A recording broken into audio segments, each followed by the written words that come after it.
Good morning, boys and girls, and welcome back to another edition of Struggles for Survival, Lesson 6, with your host, me, Mrs. Inman. All right, well, today, what you need to succeed is your mentor text, a pencil, and a highlighter. Please grab those items so we can get started.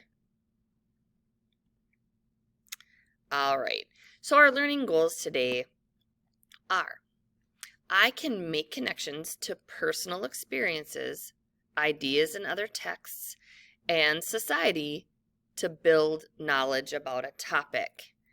All right, what does that mean?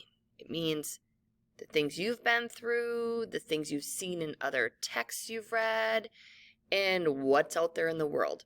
Okay? All right, so if you open up to page 12 and 13 in your mentor text, we're going to do a first read. Remember to circle difficult or unfamiliar words. Look for concealed, swiftly, and weary. Okay? All right, so we are going to read The Knotted Branch, Part 1, from The Winter People by Joseph Bruchac. Saxo is 14 when the British attack his Abenaki village. The Bostoniac soldiers burn it to the ground and make off with hostages, including Saxo's mother and sister. The French and Indian War has left the countryside in terrified confusion, but Saxo believes his family is still alive and he is determined to find them. I made my way down the slope, zigzagging back and forth to stay concealed as much as possible by the trees. Only a foolish person comes straight down a slope when there might be enemies about. The trail, like most of the ancient paths, was well worn not only by the feet of people, but also by moose and deer and other animals that are as eager as humans to take an easier way. The first human prints I found were a day old. They had been crossed by the feet of a wolf that followed the trail a short ways before turning off into the brush. I took the wolf's tracks as a sign. Among our people, a man who is a good hunter or a fine scout is brother to the wolf. My brother was showing me that this was the right path. As I moved swiftly down the trail, I found other signs. More than one person had passed here. Bostoniac Rangers were among them. Where the earth was soft, I saw the tracks made by the boots of white men, the scuffing and dragging of feet that showed itself in some tracks. The broken twigs along the way, the place where someone had clearly fallen on top of a blueberry bush, crushing its branches, proved that some among them were careless or deeply weary. The poorly covered remains of a fire was another sign of carelessness. I thrust my hands into the blackened remains of that campfire and felt no heat. This fire had not been made the night before. All right. If you take a look on page 12, we find the word concealed. Okay, remember what we talked about with context clues. So I made my way down the slope, zigzagging back and forth to stay concealed as much as possible by the trees. It means hidden. See the deer in this picture? You can kind of see the deer, but yet it's still concealed. On page 13, I circled the word swiftly. And then, by the way, if you haven't done this, you should definitely be circling these words. All right, so swiftly means to do something quickly. So as I move swiftly down the trail, he's moving quickly down the trail. Okay, and last word that we were looking for is the word weary. Did you circle that one? Okay, so weary, to feel tired, lack of energy, weary. I'm sure we've all been weary before. So by saying that someone fell in the blueberry bush, crushing its branches, that prove that some of these men were careless and weary, so they were tired. All right, let's talk about text connections. You've done this before, remember? So text connections, so your text to self. Your text to self is like a connection between the text and your life or experiences. So a book, a magazine, something that you've read that you can go, oh yes, I've experienced that. Text to text, a connection between the text and another text you've read. So maybe this story relates to another book that you've read, another story that you've read.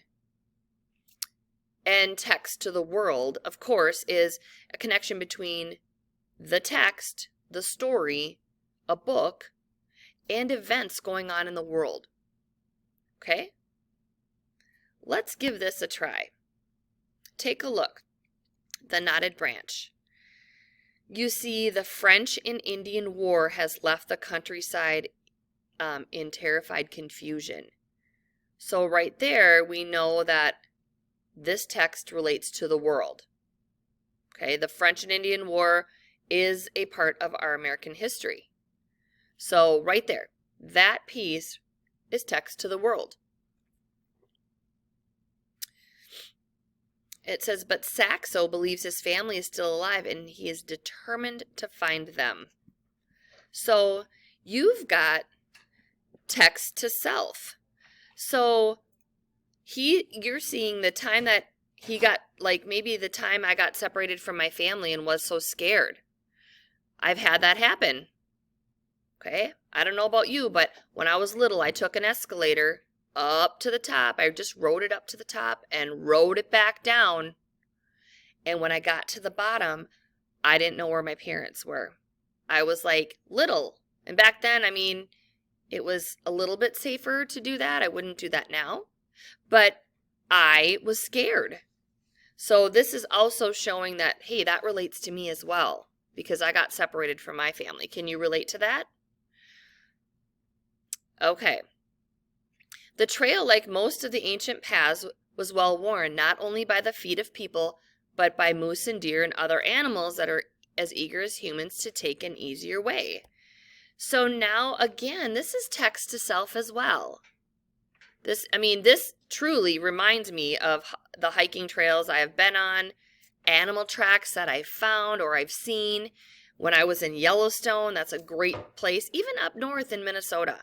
Maybe even in just your backyard, you can go, hey, there's some deer tracks here, or turkey, or maybe it's just a dog. But you can relate this text here to something that you've experienced. Okay, guess what time it is? It's your turn. So what I want you to do is I want you to read page 13. Okay? And I want you to think about, how does this text remind you of other texts you've read from the library, or maybe just in our benchmark workshop? Okay? So take 5 minutes, give a pause here, and then let's come back and discuss. Welcome back. All right, let me move myself over to this side so I can actually read the text, right? So here's the text that you read. Now, think about text to text. How about, have you read the story Hatchet? Okay, I know we've talked about Gary Paulson and Hatchet. If you haven't, it's an amazing story, and you should read it because there are multiple to go along with it. But so text to text, the story makes me think of the book Hatchet, because the character in that book, Brian, also has to use items in nature to help guide him and help him to survive. So check that out. But it also makes me think of Woodsong. I mean, think about that. They have to use different things, nature, to help guide him and to help him survive out in that big Alaska wilderness. All right, so of course we need to evaluate your learning. Are you a 4, a 3, a 2, or a 1? Can you do this? I believe you all can. So can you make connections to your personal experiences, ideas in other texts, and society to build knowledge about a topic? All right, write that down in the corner of your mentor text, and I look forward to seeing you again soon.